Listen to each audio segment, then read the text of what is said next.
Hi, everyone. Welcome. I am so excited to be here today.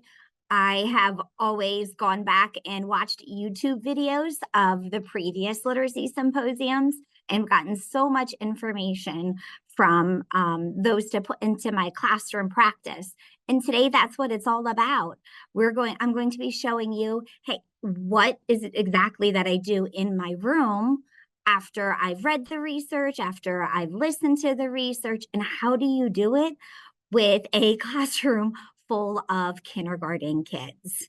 So today is about putting the research into practice in a kindergarten classroom. And thanks for joining us. And thank you to Patton for having me.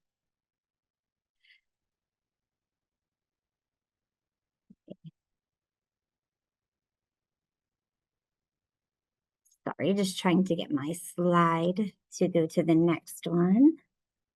It's being tricky. Okay, so my name is Becky Pallone. I am a kindergarten teacher.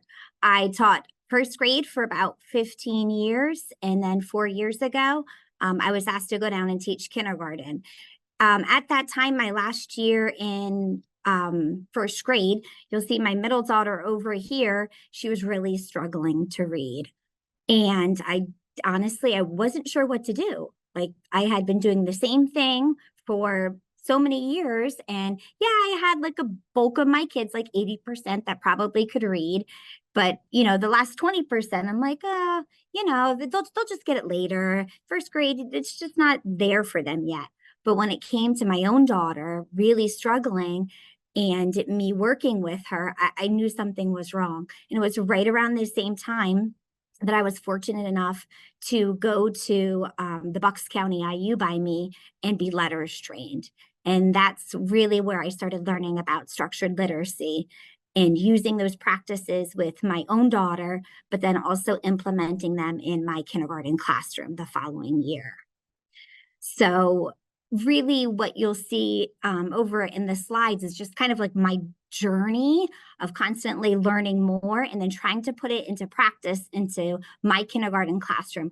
So a lot of it will be like a show and tell. Like I'll, tell you about the skill, the foundational skill, and then I'll show you how do you do this in a real classroom with, 20 students.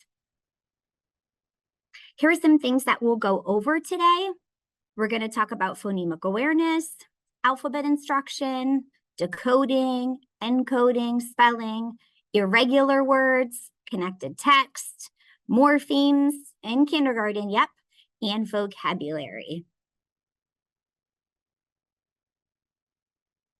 Okay, so the first thing I just wanted to show you is using structured literacy in the science of reading really has been successful. And here are some things from my first grade classroom this year. This was a first time ever. My kids came in, you can see right here, I had about 15 kids that were below benchmark and well below benchmark in the beginning of the year. And by the end of the year, I had 100% of my kids for the first time ever that were at benchmark or above benchmark. And it was due to the practices that I was using in my classroom. I was listening to podcasts and I was reading books and I was watching YouTube videos put out by Patton or put out by the Reading League. And every time I encountered new information, I was trying to adjust my instructional practices in my classroom to get the kids to be more successful. And yeah, we had a wonderful year this year in kindergarten. Okay, so the first is, this is the foundational skills block in my classroom typically. When the kids, in most of the instruction is done, and it is a management thing. So I do want to make sure I hit management constantly throughout the presentation. So when we do phonemic awareness, the kids are really close to me and they're up on the carpet.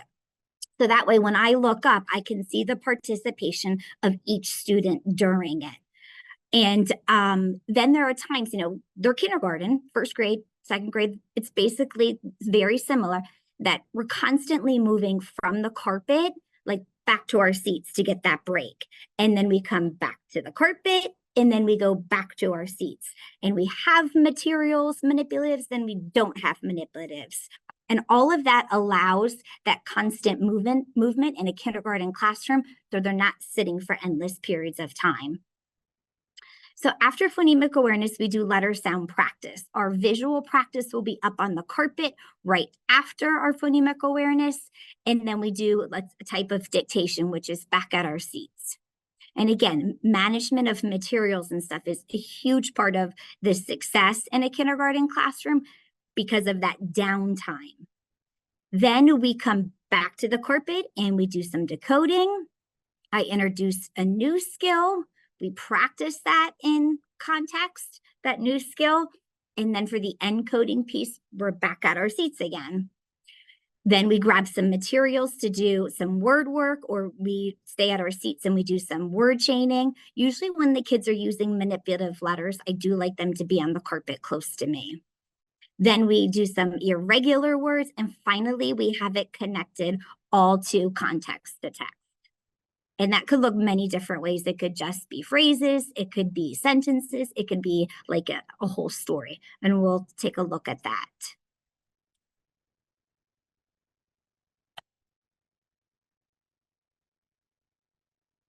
Okay, so phonemic awareness is our first topic. Okay, so most of us know that phonemic awareness is the ability to break apart a word into its individual sounds.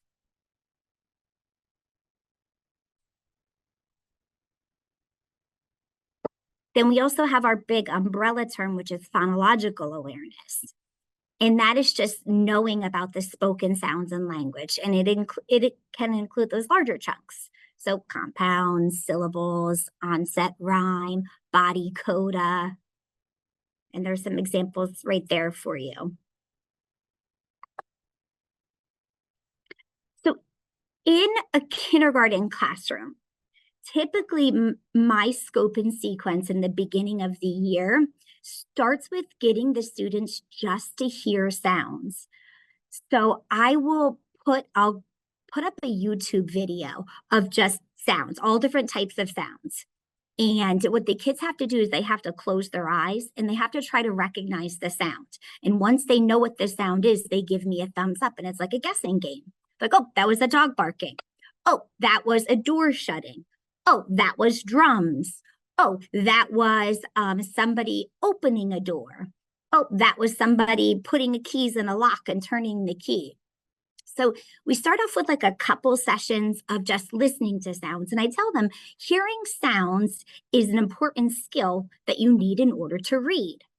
So then for maybe like a week or so, we practice on those really bigger chunks of sound, which is our compounds. And we get used to just hearing the two parts and putting them together, or saying the whole word and taking them apart. So again, it's just a week. And I tend to use like the hand motions that I had learned from Higgerty when we do the compounds. Once they pretty much show that they can do that, and it could only be like 3 or 4 days, but most of them get it within a week, we move right on to syllables. And usually if they have compounds pretty quickly, they can clap syllables and they can segment syllables pretty quickly as well. So we'll spend like 3, 4, 5 days on that. And then what I like to do is I like to then hit body coda next, because getting to segmenting individual phonemes is a little bit trickier. So I'll spend like 2 weeks on body coda, which is where you put the first sound with the vowel. So if the word was bat, so it'd be bat. And they have a better chance of blending those two sounds together to say the whole word bat. When I go to segment, I do the opposite. I do onset rhyme for segmenting. I also like body coda because you'll see in my kindergarten classroom when we get to the decoding piece, I use a technique called additive blending or continuous blending. And the body coda really lends itself to the additive blending later on. So by like the first 4 weeks of kindergarten, we've already gone through compounds. We've already gone through syllables, and we went straight into body coda. By that 5th week of kindergarten, we're now ready for individual phonemes. And I like to start with 2 phonemes to begin with, just words with 2 sounds: off, on, at, up, example. And this is where I start to use letters. And you'll see, what does it look like in a real kindergarten classroom? So I'll start either using letter cards and putting the words up on the board when we blend and segment, or I will just write it by hand. And usually, if I can, I try to match the words that I'm using to the letters that I've taught already. So on our phonics. I watched Dr. Matthew Burns out of, I think he's the University of Florida, and he had a great YouTube video out there on phonemic awareness. And it really said blending and segmenting is the way to go. It's like a 0.8 correlation to reading. So in my classroom, I really don't waste any time with any of the other skills. And I really just do blending, segmenting, and then we're moving on. And you can see it's quick. It's just 3 to 4 minutes. So that's kind of like the background of phonemic awareness, the scope and sequence of a kindergarten classroom. Now I kind of want to show you, okay, how is it done in a kindergarten classroom? So my first video is will be a video of blending and segmenting. It's where I will write the words up on the board one at a time for the children. And this is coming, just in case anybody wants to reference back to this later, it is coming from my Twitter feed. You can see it right on there.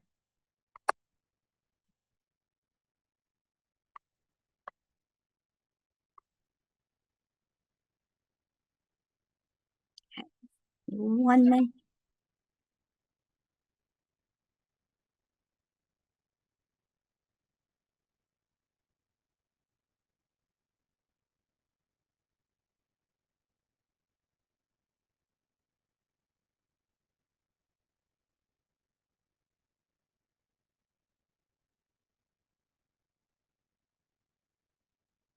We're not hearing the volume. Do you have? Okay, I was wondering about that. Yeah. Okay, let's see how we can get that to play. Because that's going to be with all of the videos then. So I don't know if I have to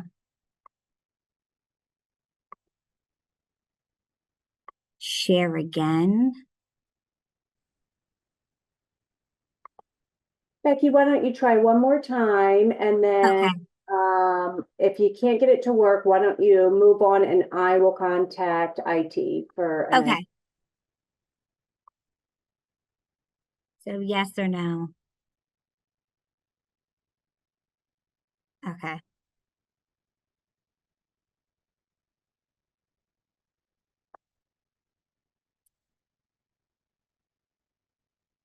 Someone said to there's a separate box to click for sound when sharing. It's on the right.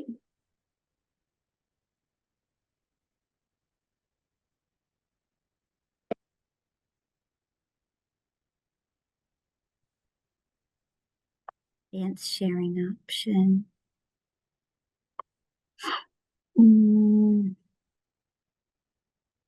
He said stop sharing and then share again. You will see the box to share sound. Okay. Try that. Let's try that.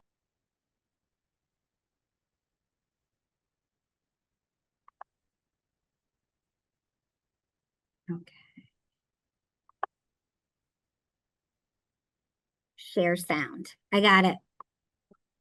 Thank you. Such a good audience. Yeah, it is. Let's see if it works this time. Thank you everybody for being patient. Okay. Blending and segmenting first. guys up here. We need to figure out some of these words. Are you ready? Bed. Nice job. Here's your next one. Egg. Great, Jackson. Nice over here. Net. Thanks to all my friends that are sitting flat on their bottom and their eyes are facing the right way. That's great participation. You got it. How about this one? Bell. Have the double L's. How about this one?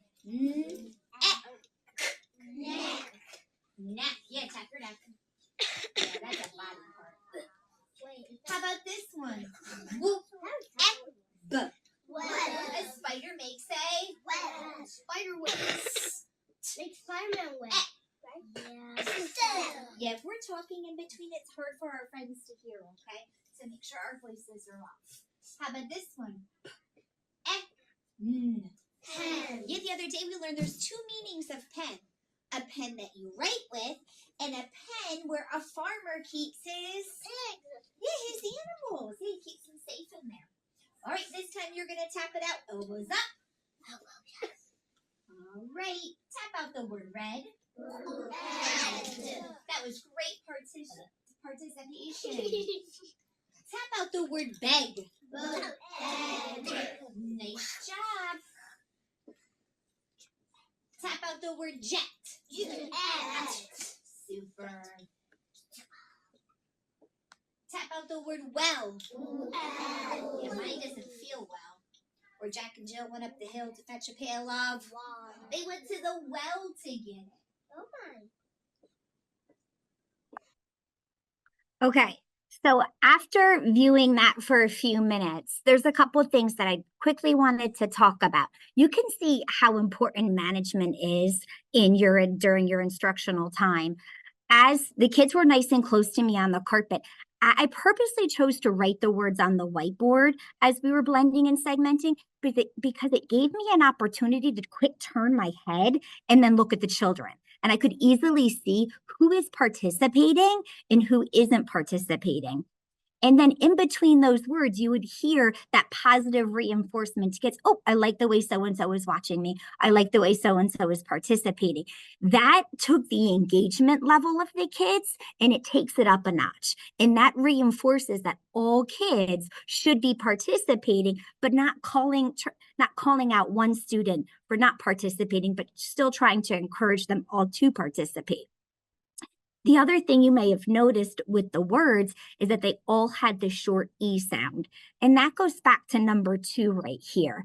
I chose words from my list that all matched what I was doing that day, which was the focus of short E, or it was from the previous day's learning if we had done short E the day before.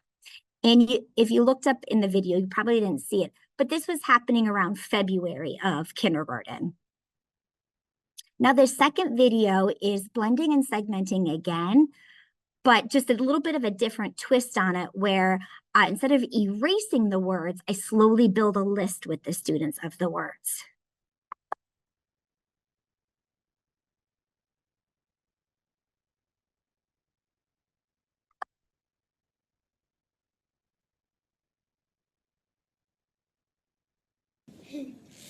All right, let's get our brains warmed up. Are you ready? Yes. All right, here we go. What's this word? Yell. Nice job. Bell. Bill. Yeah, like a dollar bill, or a duck has a Bill.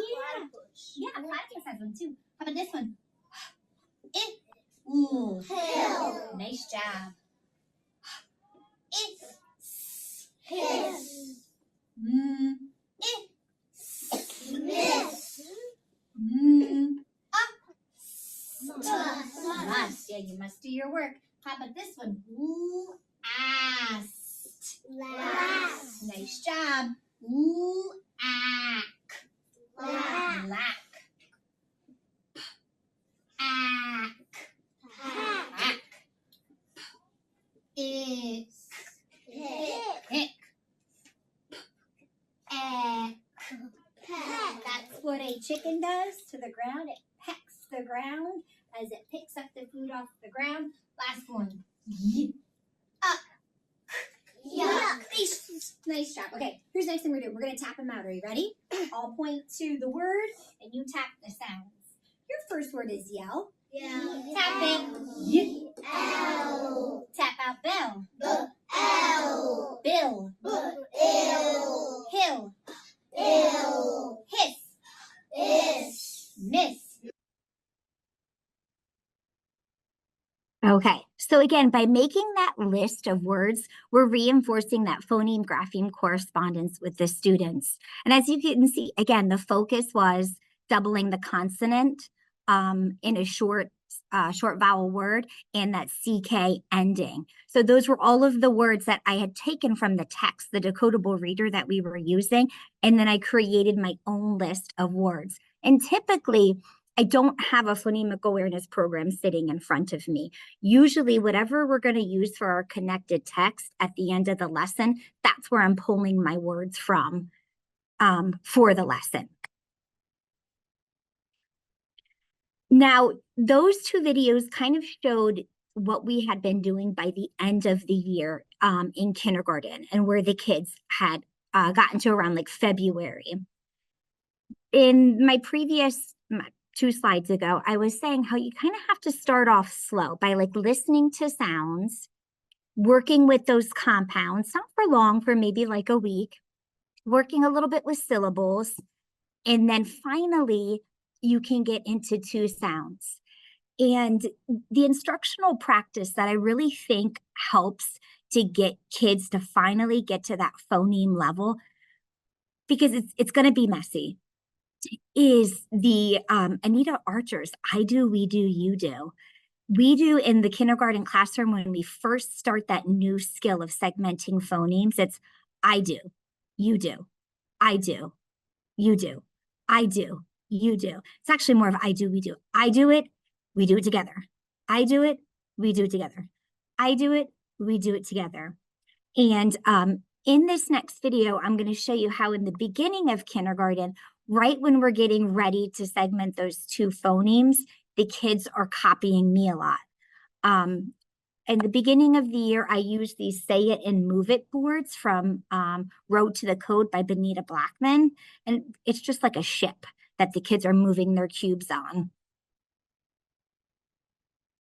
Okay, let's get down to the volume. Say, watch me. E. Go ahead, do it yourself. Nice job. Your next word is say. Say. Go ahead.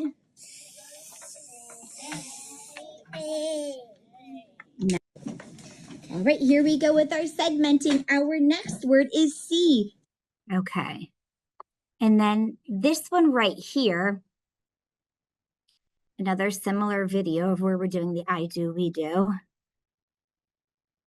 We're going to say sounds and we're going to move sounds. We're going to do some echoing. I'm going to go first and then you're going to copy me. Here's one like that explicit directions and that strong like classroom management and procedures really need to come in hand because all of the kids have 4 cubes in front of them right now. And we know how loud a kindergarten classroom can get when they have cubes and they're stacking them. So before we've even done this, we've talked about like our cubes are a tool for us to use for our reading and our spelling. We're not stacking them. We're not building things. We have cubes in our classroom like that, and we'll get a chance to play with them. But right now, this is a tool just for learning. And I wanted also to make it very clear to the students that I will do everything first, and then their job is to copy me second. Are you ready? Yes. Yeah, Levi's ready. He's not touching anything. His board is down. He's all set up. His eyes are facing forward. All right, here we go. Say off. Off. Watch me. Off. Off. That was really great echoing. Sweep it back up. Now let's in our new word. Our new word is going to be on. Say on. Watch me. On. Great job moving those cubes. How many of you remember just one hand? Tuck the other hand in your lap. Just one hand. Sweep it back up. Let's see if we can find out the sounds in the word is. Say is. Is. Watch me. Is.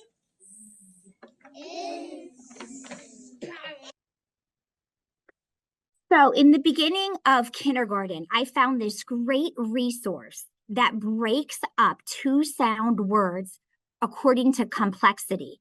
So this first column right here, and I did put this in my handouts. The first two phonemes are both continuous phonemes. So they're sounds that won't leave the kids' working memory as quickly as stop sounds. So when I'm ready to start doing phonemic awareness of individual sounds, these are the words that I start with because they're easier for the students to hold on to into in their working memory.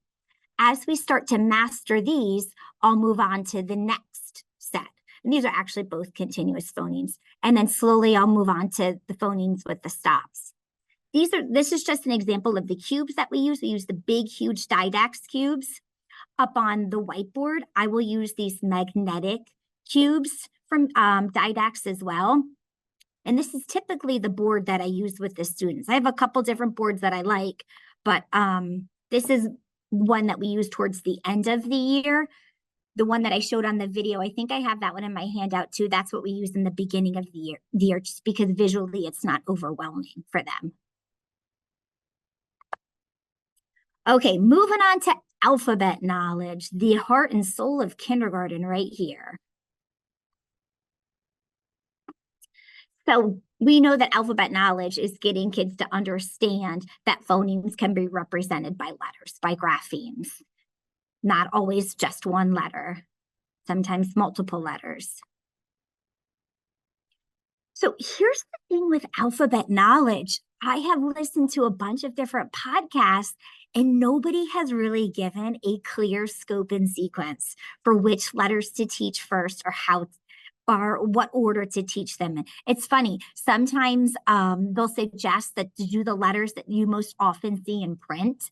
And I think UFly has that scope and sequence, and so does Core Knowledge Language Arts.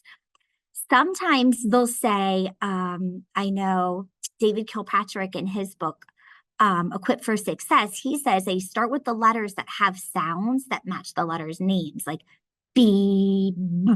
You can hear it right in the letter. I know Foundations, their program, they start with letters that the formation is similar for handwriting. Like they'll do L and T and F really early on just because it's easier stroke-wise to get the kids to then print those letters. You know, I've taught Foundations. My school district just purchased a UFly. And so over the past 4 years in kindergarten, I've had some flexibility with the scope and sequence, and I have chosen to do the letters most often seen in print because it allows us to start decoding a lot sooner. So what does this look like in kindergarten? So a big part of teaching the letter and the sound is talking about the articulation.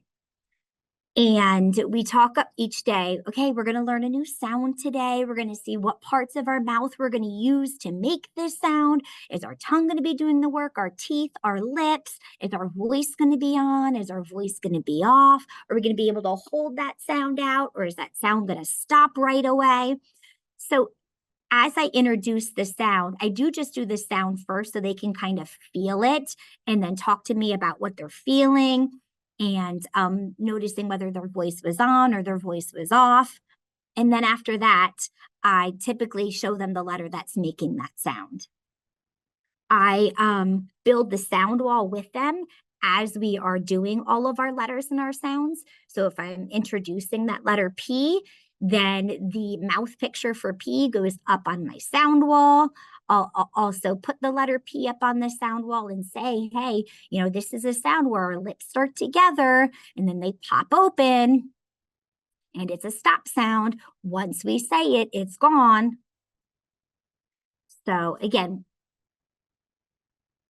seeing it, like hearing all of this is great, but seeing it in action in the kindergarten classroom, like how do you teach this to a group of 20 kindergartners is what we're really going to check out.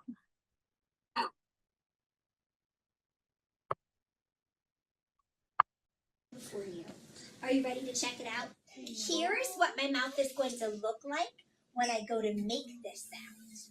Right, eyes up here. Yes, some of you already know. You can see. All right, my teeth are going to touch my bottom lip, and I'm going to blow air out.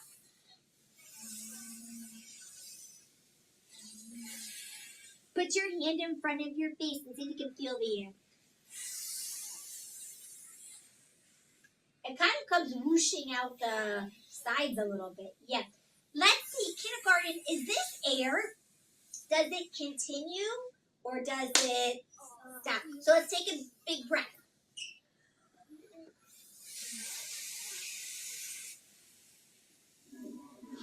What do you think? It continues, and that's why it has straight lines. Because it's a continuous sound. It can keep going as long as you have air. Let's see if it was a noisy sound or a quiet sound. Grab those 4 fingers. Get them on your voice box. Ready? Very quiet. Did it shake up and down or did it stay still? It's a quiet sound. This is a quiet sound. Still. So we don't have to use our voice box when we make this sound. Where would you say your teeth are? Do you guys want to check it out in your mirror? Yeah. Okay, let's get mirrors out.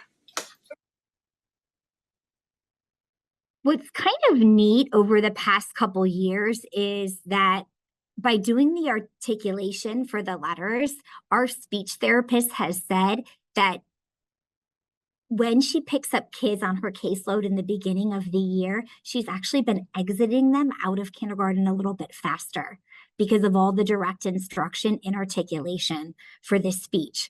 So not only does the articulation help with the encoding and the decoding, but it also helps with those kiddos that are having speech issues as well.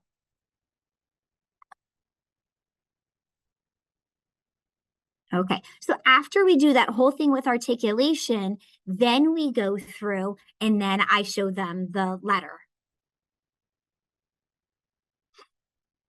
And a big part of that is knowing like what the letter looks like. Oh, it's made up of a straight line. Oh, it's made up of a circle. Oh, it's made up of a hook at the bottom. So I'll get to this one in a second.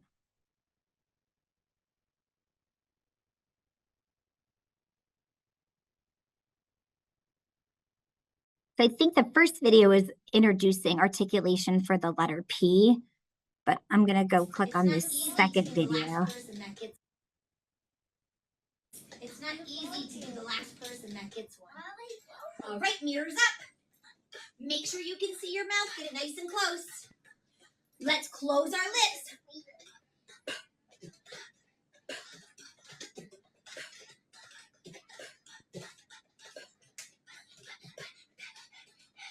Awesome. Put your mirror down. On the carpet floor. Alan, super listening, my friend. Right away you follow directions. So we have a letter that we use to represent that sound. So for example, if I was writing a note to my friend Meredith, and I said, Meredith, you need to put your pencil away. I would have to have a letter to represent that sound. And it will be the letter P. Say P. P. So let's take a look at my P. It first has a vertical line. Then the vertical line goes back up, and then it has a circle. So the letter P is made up of a vertical line and a circle. Say vertical, circle. The letter's name is P. Say P. Awesome job. I'm going to have you walk your mirrors over and put them away.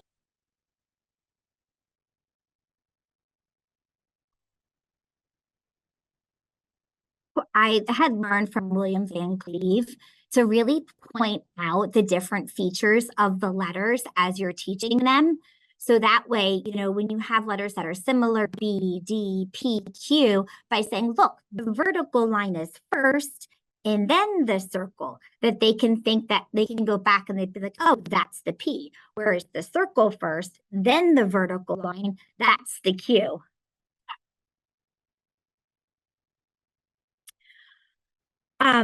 Over the past couple of years, I have read that, you know, I know Foundations does this, that the letter, keyword, sound, they teach like A, apple, A. And you said that it's not really effective at all in your alphabet instruction, but one thing that they did find really effective was embedded picture mnemonics. And I actually have a couple of those right behind me. So I instead took out any picture that goes underneath of the letter, like in Foundations, and instead I've been using these embedded mnemonics. And when we use the embedded mnemonic, I actually draw the letter inside the picture so the kids can see it. And it's kind of used as like a crutch. It's a scaffold and it's temporary. And it helps them to, you know, refer back to the letter name, to think of the picture, like the egg or the apple, to pull out the sound, and to refer to like the shape for the handwriting piece of it. As the year goes on, though, I take that crutch away from students, and you'll see in the beginning of the year, they're underneath of my whiteboard or they're around my classroom, but I slowly start to pull them away. Here's how I use an embedded mnemonic with alphabet instruction, and this is for the letter D. And these mnemonics I got from Alphabet.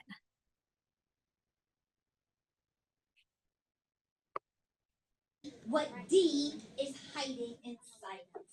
This will helps our brains, because we can picture it in our head. It's going to help our brains remember the name and the sound. D is hiding inside of us. A dog. Say dog. Dog. D. Yeah. And when we look at that letter D hiding in there, we start above the dog's eye. Look right here. We start above his eye. We make that letter A, but instead of stopping at the eye, we go all the way up to make a tail, and then we come straight down. That's the difference. A, you only... So if you're looking to add like a resource into your classroom for alphabet instruction, please check out Alphabet's embedded picture mnemonics. They just send it to you as a PDF, and they're super easy to print out. And I think it's a great scaffold for students when learning their letter names and letter sounds. One of, I think, the most forgotten things about learning letters is systematic, direct, and explicit instruction in handwriting and letter formation. You definitely need a formal, like, stroke language with kindergarten students, and you have to be super, super consistent in using that language every time they form that letter. I even catch myself sometimes reverting back to like the way that I was taught, and I have to stop and erase the letter and be like, Becky, you can't write a P like that. You got to pull straight down and go. So that way the students are seeing it constantly. So to get the kids ready for this daunting task of being able to write their letters, we actually, in my district, we do a 2-week OT boot camp, and it is awesome. So for 2 weeks, we work on all these different fine motor, gross motor activities that our occupational therapist has put together for us. And it is things like taking a Q-tip and like dotting it. It is taking a toothpick and pushing a toothpick through paper. It's all working on that pincer grasp, but it's also strengthening their fingers. And it's great because in the first 2 weeks of kindergarten, we know their attention span is lacking. And it's this engaging, fun activity that you can incorporate throughout your day 2 to 3 times, 4 times a day by just being, oh, we're going to take a break and then go quick do a fun fine motor activity and then go back to your learning. All the while, the kids, are learning to strengthen their fingers. I do keep Play-Doh on hand at all times. And if we have like that 5-minute gap between we finish something up and we're going to go to lunch, they get out their Play-Doh. And I do teach them like roll it into a ball and just pass it back and forth between their fingers and squeeze it really hard because that's strengthening them, and roll it out. So I show them some different movements to do with their Play-Doh. And again, that whole time we're just working on strengthening our fingers. And then about in 2 weeks, when we start our letter, start writing letters as part of our alphabet instruction. No, they're not ready. Their hands aren't strong enough yet, but they've had some basic guidance and some basic instruction, even on just like to hold the pencil or just to hold the marker. And I don't know how many of you are out there that use whiteboard markers a lot, but I really prefer the skinny markers if you can get them, because they're easier for their hands to hold. So I try to start the year with those skinny Expo markers for them. We're gonna take a look at some cool fine motor tasks that we do just to get us ready for that writing. So here is a girl in my class, and she's just simply made a long snake out of the Play-Doh. Then she took her scissors and she cut it all up into little pieces. Then I gave her these tweezers, and she has to use her pincher fingers, place them correctly on the tweezers, and she's picking up the Play-Doh and she's putting it back into the container. And they had a blast with it. And it took maybe like 5 minutes. And it was a nice break from what we had been doing. Again, this was the beginning of the year. The kids needed something else than, listening to a story or learning about the rules and the procedures of the classroom. It was a great fine motor break for them.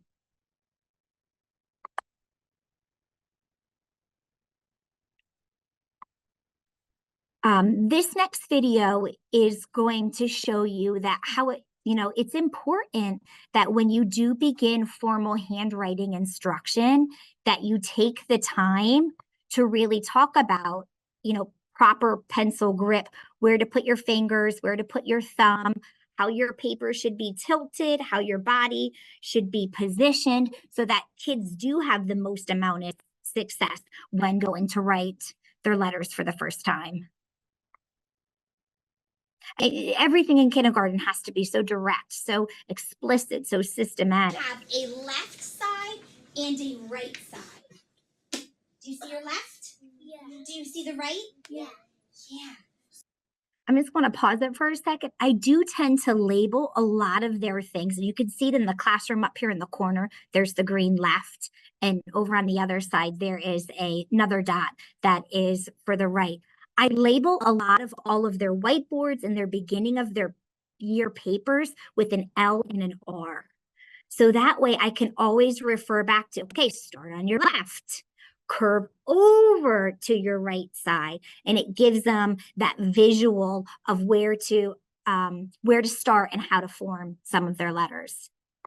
So when I go to grab my broken crayon, I want to make sure I pinch the bottom of it. Okay, I want to make sure my crayon's not straight. I'm going to tuck it in a little bit, and then I'm going to rest it underneath of my middle finger. Because if I hold it just with 2 fingers, these 2 fingers right here, they're going to get tired. Middle finger, if middle finger goes underneath, middle finger's going to help it. It's like my crayon is sitting on top of the bed. It's sitting on top of a chair or a table. These 2 guys are pinching it, and middle's like, oh, I'll help you out. You can put it right on top of me and rest. And then if you have a pom-pom or you'd like a pom-pom, pom-pom goes under these 2. And now you have a good writing grip. So I'm going to put my hand down. on my paper. My other hand's gonna hold it. Yep, my duck fingers are all on my crayon.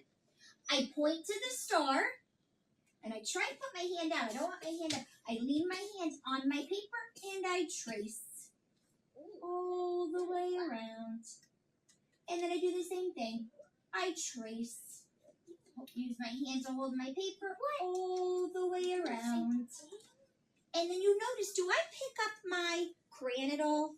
And while I'm in the middle of a circle, do I pick it up and put it back down? No. Watch, let's see. Let's see if I pick it up. Did I pick it up? Did I pick it up?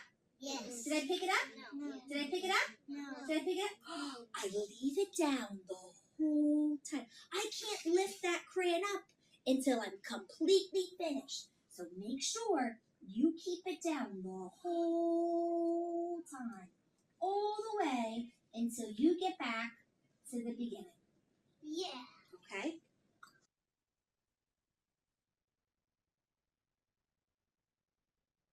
So that was a video from the very beginning of the year, September 7th, that shows before we even start writing our letters, we're just practicing some of those basic strokes, but at the same time, going over so much explicit direction on how to hold things, where to start, what to do with our other hand. And you'll notice that we used broken crayons. I actually got that idea. I think it was out of Core Knowledge Language Arts. In their first 2 units, they focus a lot on pre-writing strokes. And I think I read it in there somewhere to start with broken hands because it forces them to use those 3 fingers. If you have a larger crayon, they can like fist it. So by having a tiny little broken crayon, they can only use those first 3 fingers right there. Clever. This right here is a letter formation from Foundations. And this just goes back to, hey, you have to be really explicit with your letter formation.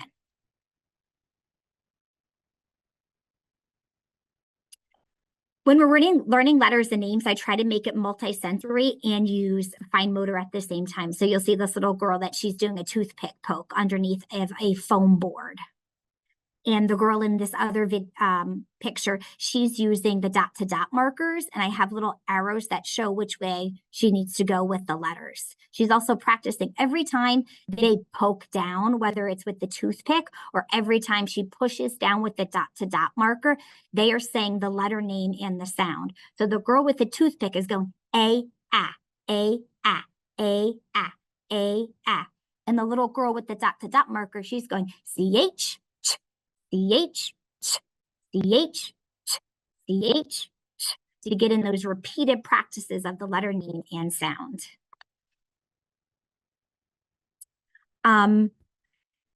What I've learned from both UFly and like a practice that I kind of just was forced to do honestly, because of Dibbles. The kids had to learn their letter names and they had to be able to say those letter names fast. So this visual drill, if you're familiar with UFly at all, you show the letter and I say letter, and then I just say sound, and the kids go A, ah, and we quickly whip through the letters and the sounds each day. And I have nice big cards right here. We whip through them and we can get through all of the letters in just like a minute or 2. And here's what it looks like in the classroom.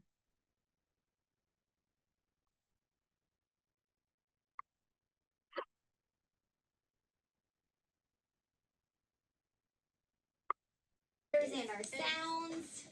Here we go. Letter U. Sound O. Letter I. Sound I. Great job. Letter O. Sound O. Great. Letter F. Sound. Letter L. Sound O. Great job. Letter P. Sound. Good job. Letter N. Sound. Good job opening your mouth. Letter N. Sound.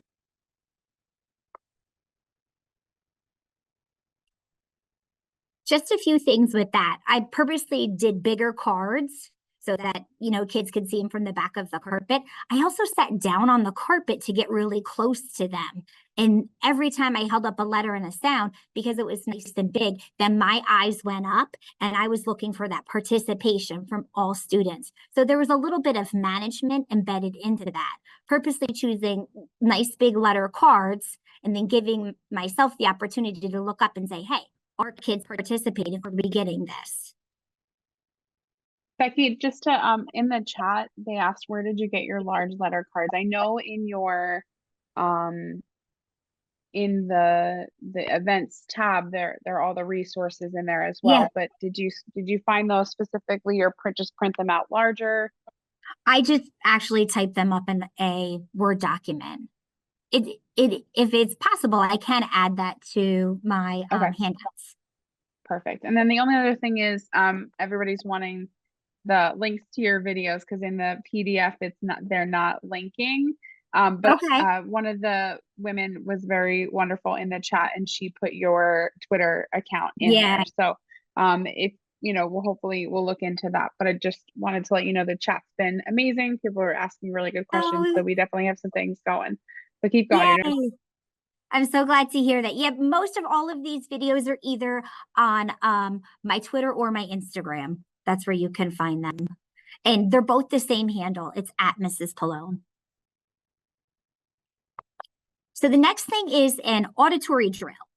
So this is taken kind of from Foundation, where they do the dictation.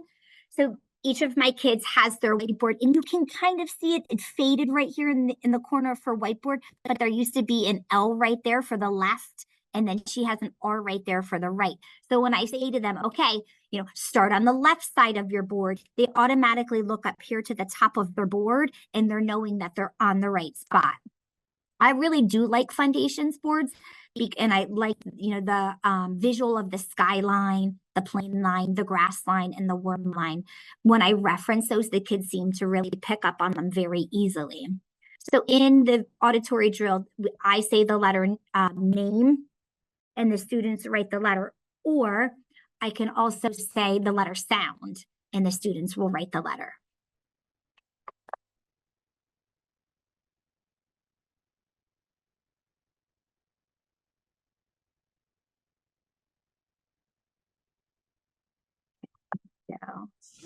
All right, write me the letter we use to spell the sound eh.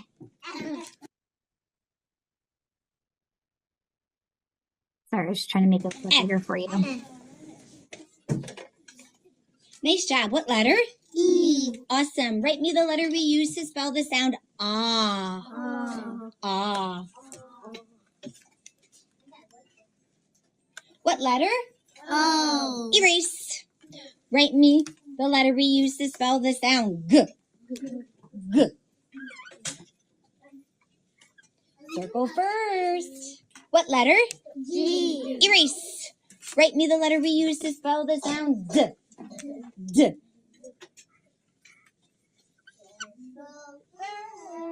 Circle first. You got it. What letter? D. D. Erase. Write me the letter we use to spell the sound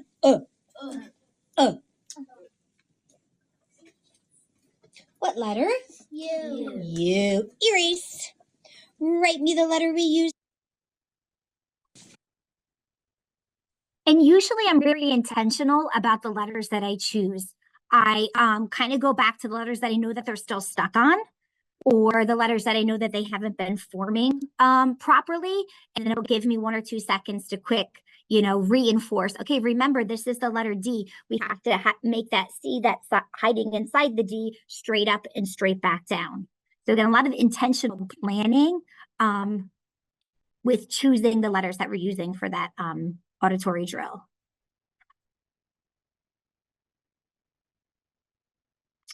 So I kind of hit on this before. As you are teaching your letter and your sounds, and you're introducing that graphing, you can be building your sound wall.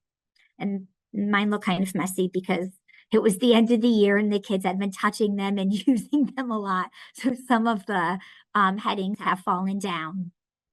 But it's a good reference. I have to say the consonant wall isn't used as much in my classroom, but this vowel valley is used like crazy because we will be doing like our content writing and say we're writing about, you know, Native Americans or something, or we're writing about farms, one of our topics.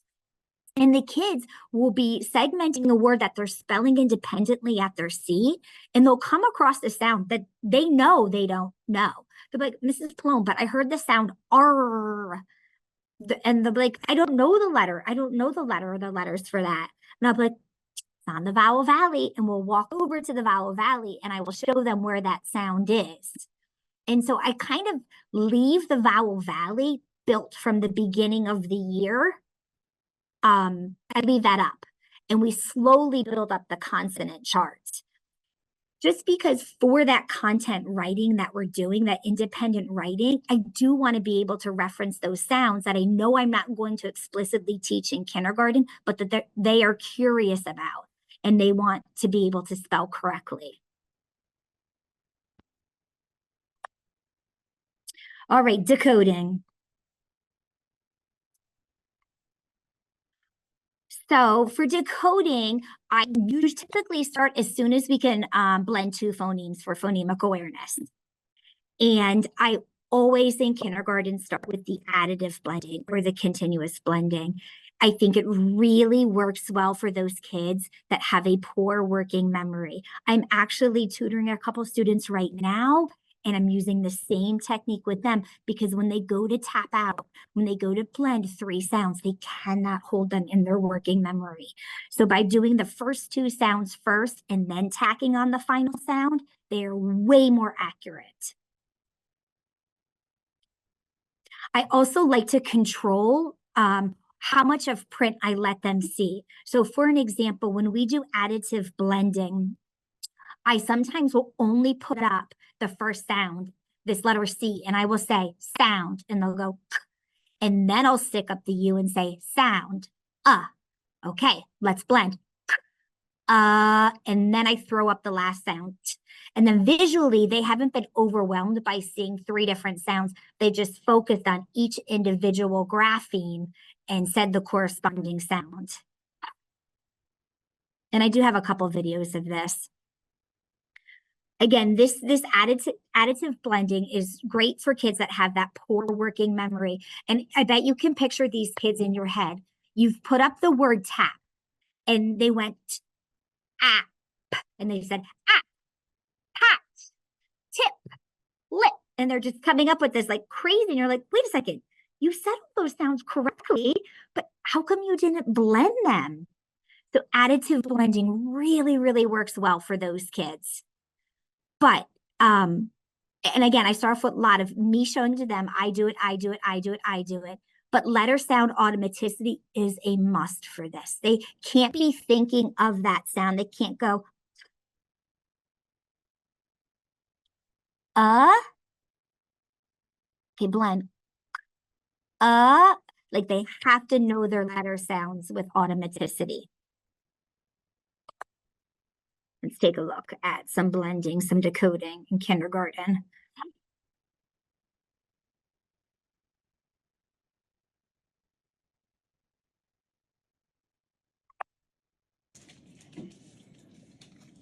Sound. Sound. Lens. Awesome. Here's the next one. Sound. Sound. Lens. Yeah, and that's just a silly word. All right, let's change it up a little bit. Sound. Sound. Lens. You know it wasn't van, it was van. Good job. Here's your next one. Sound. Sound. Lens.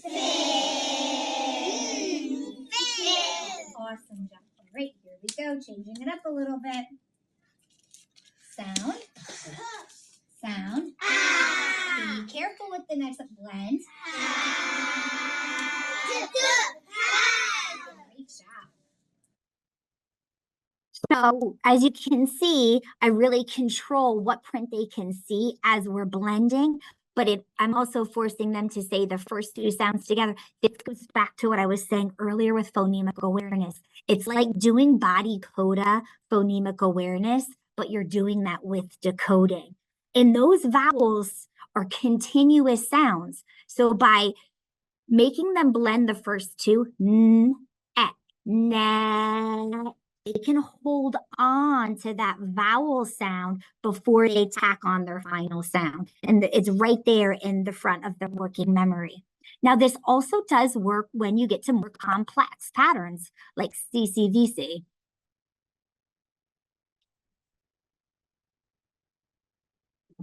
I know I have a lot more to my presentation. I feel bad. I'm going to rush through this real quick.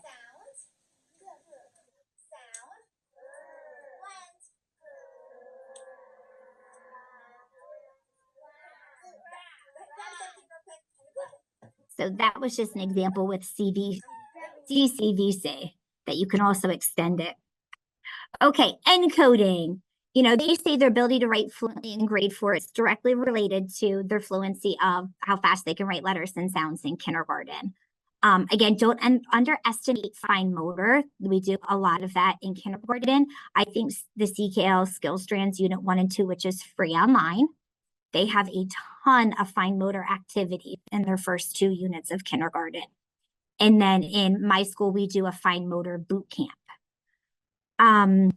Here are some great ideas for fine motor for, you know, you can do eyedroppers with water, toothpick poke designs, using tweezers to move small objects, threading beads on a string. Guys, all of this is on my Instagram, so you can check it out and get lots of fine motor ideas. I'm not actually going to go through them, but there's this cool one where they can feed the tennis ball, a toothpick poke, where you can pick up tweezers with Play-Doh. Don't forget that you have to have very explicit language when you do your writing. You shouldn't change the way that you tell them to make that letter D. You should say the same thing every single time. And I do like the way that Foundations has you first skywrite it before the kids actually go back to their seat and write it. Make sure you give immediate and corrective feedback as well. And orthographic mapping. What I like to do with spelling is I like to use these big Didax cubes, and I like to say if the word is tap, we go tap, and then we write the words underneath. And I know there was lots of great presentations when I looked through the presenters that people did a whole presentation on orthographic mapping. So make sure you go back and check out those videos from other presenters. A great thing that I know UFly does and CKLA do in their foundational skills is they do word chains. And that's where the kids have to manipulate just one sound as they're going through and they're spelling words. I like to do the word chains on these Tap It, Map It, Graph It boards, which I have in my handouts. Or I use this phoneme graphing mapping grid from letters. And then we slowly change one sound and the kids write the whole word over here. This Dyslexia Logic is a website you can go to, and they have chains for you. You don't have to create your own chain, and they have it broken up by skill like CVC, CVCE. So write down Dyslexia Logic. It is a great resource to find some word chains. And make sure you just pick a chain that works on your phonics focus skill that you're working on. I also chain with magnetic letters right here. And here's another example of Dyslexia Logic's chaining right there. When it comes to irregular words, I do have a short video from Melissa and Lori Love Literacy. And they talk about like what is an irregular word and how some words are just temporary irregular in kindergarten. And then once they learn the letters and sounds, the grapheme phoneme correspondence, that later on, like 1st or 2nd grade, it's no longer irregular. And there's really only a small portion of words that are permanently irregular. Again, I'm going back to this board. When I teach an irregular word, and I know Lindsay Kemeny did a great presentation, and in her presentation, she talked about a sequence to teach irregular words. I use the same Tap It, Map It, Graph It board, and we have our big Didax cubes, and we bring them down, and we map each sound for the irregular words.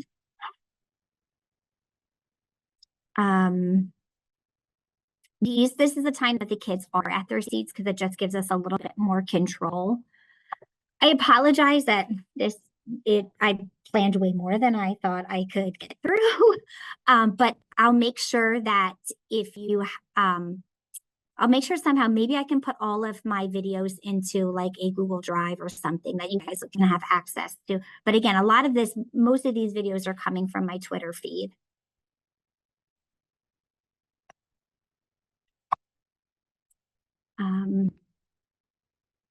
So when it comes to then connected text, we're practicing reading these irregular words, not only introducing it, writing it, like graphing it on our Tap It, Map It, Graph It board, but we're also practicing reading it in our connected text right here. So this is an example. And then what I also have the students do is I have them write phrases of our irregular word. So it's like it's introduced. We write it in isolation. We read it in a phrase. After we read it in isolation, we read it in a phrase, and then we're reading it in our connected text. And then finally, we're writing it in a sentence or a phrase. And so that irregular word is being seen multiple times. And I have to say, this year was my best year that I had the highest scores on my dibbles for those high frequency words. And I think it was because we had used this routine of introducing it, mapping it, reading it in isolation, reading it in a phrase, and reading it in the text.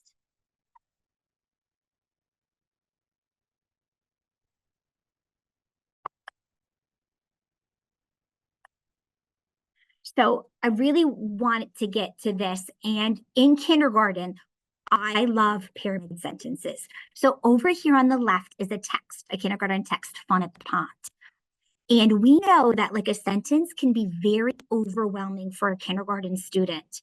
So what I do is I extract a sentence from the text and I write it out like a kind of like a pyramid so that the kids are only seeing one word at a time. And we slowly go and we build this sentence from the first word all the way to the last. So it looks like the kids are like the, and then they see again, the, and if they have to decode it, they can decode frogs. Then the frogs all, the frogs all. And each time they're reading the next line, it becomes more fluent because they've already seen the words multiple times before in the sentence.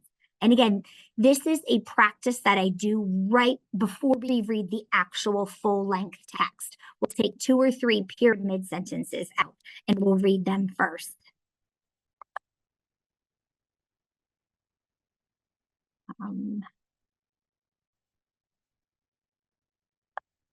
One thing we also do, if we're not going to read a pyramid sentence, I will also just pick out small phrases that have our irregular words in them. And then we practice reading our irregular words that way. I did listen to a really great podcast. I think it's right there, Structured Partner Reading by Jan Hasbrook. And she talked about how they can practice that connected text after you've done it like whole group. So typically the kids and I will read the connected text together. And as we do that, it's up on my big board. I make them independently read the phrase or read the sentence. Then we all read it together. Then after we read the whole big text together, I partner them up. And Jan Hasbrook said, you know, when you go to do that partnering, don't pair your highest reader with your lowest reader. The lowest readers, pull them right out and put them with the teacher because it can be embarrassing and frustrating. And then she said to find more even leveled partners for that structured partner reading. And it really has worked well in my classroom. And my lowest readers, they're actually super excited to come over with me and read with me because they know it's a very safe environment for them to be in as they're reading that text and working through that text together. One thing that I've tried in kindergarten this year was to introduce a little bit of morphology, and we're talking basic morphology. So I did get this resource, Morphemes for Little Ones, and I started picking the basic morphemes for kindergarten, like that plural S at the end of words, or that possessive S, that ED ending that will change words into past tense, or that ING. And as we're coming across text in our scope and sequence, and we're now reading words that have that plural S at the end, I'll stop and do a whole direct instruction lesson on, hey, this is what a morpheme is. And I actually do want to click on that video for you guys.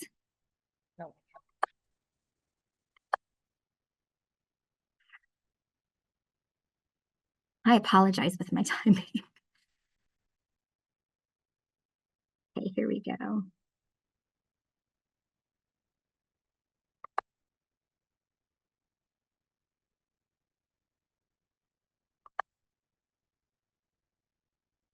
We have are made up of parts. And when a word has a part that means something, like the smallest part of a word that means something, it has a really special name. It's called a morpheme. Can you say morpheme? Morpheme. Yeah. And we're going to take a look today at a very simple morpheme. It's a small part of a word that changes a word. And you've actually already seen it a little bit this year. Okay? All right, so take a look. So as we speak, we can change words around. Right here, I might be talking about the word pup. Say pup. Pup. Yeah. But if I'm talking about more than one, the word becomes pups. Yeah, say pups. Pups. Do you see how the word we went from pup to pups? We had to add something. What was added to the end of the word, everyone? S. This S is a morpheme. It carries meaning. It tells the reader or whoever's speaking that we are talking about more than one thing. It could be 2, it could be 4, it could be 6.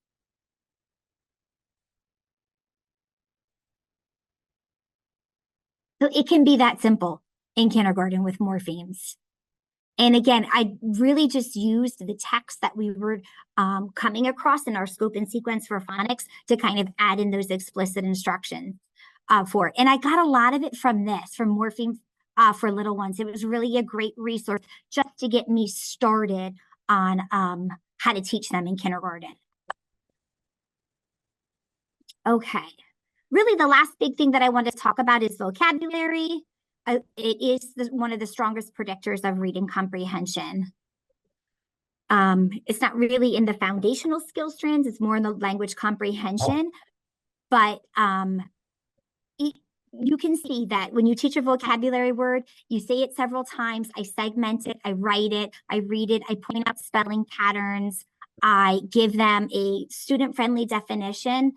And this is from the letters manual on how to introduce a vocabulary word. We go over videos, we make gestures, we explain multiple meanings. I ask the kids yes or no questions, thumbs up, thumbs down. I try to make it as engaging as possible for them. Sometimes if they have the opportunity, they try to use it in a sentence, or if it lends itself, we even write the word in a sentence. Last video of today, guys.